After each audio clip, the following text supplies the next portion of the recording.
Hey, aloha, mi amigos. 1 Samuel chapter 16 is one of those crucial chapters in the Bible where everything changes. It's a great story. It's a story of a shepherd boy who becomes the second string king.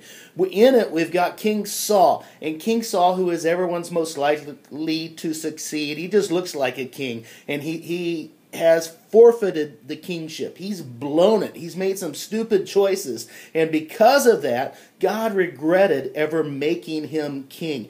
And so verse 14 says this: the Spirit of the Lord had left Saul. And God tells Samuel it's time to pick a new king.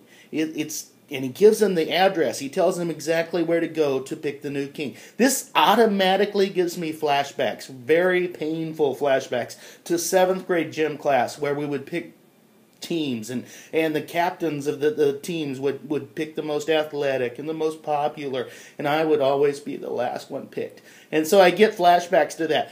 But it turns out that God doesn't pick teams the same way we do.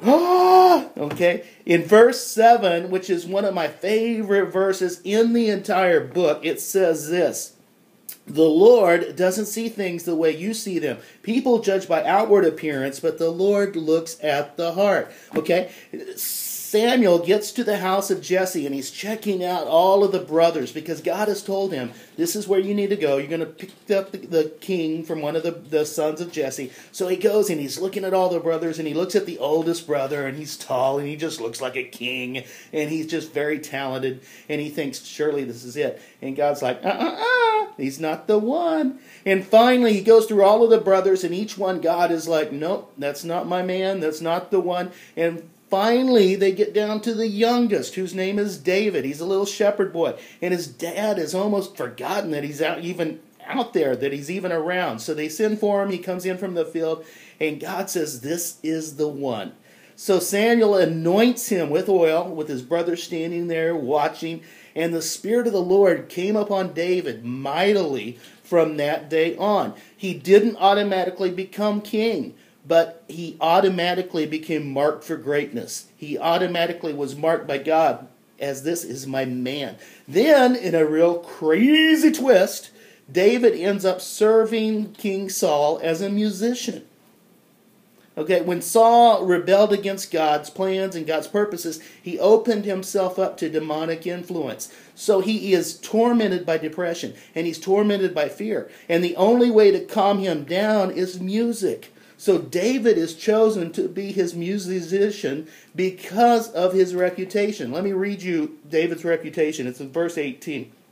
One of the servants said to Saul, one of Jesse's sons from Bethlehem is a talented harp player.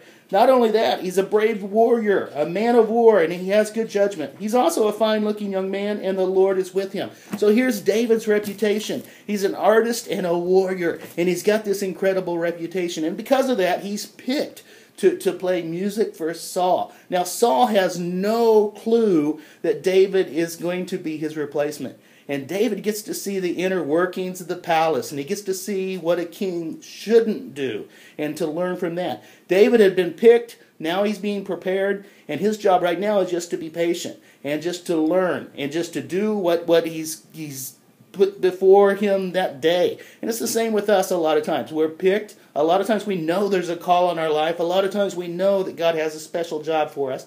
And we're in that place of preparation. And during that place of preparation, we just need to be patient. We need to realize that God's got a plan. He's going to make it happen. Learn what you can learn where you're at today and see what happens. And learn from the second string king. Okay, he was picked. He was prepared. He just needed to be patient.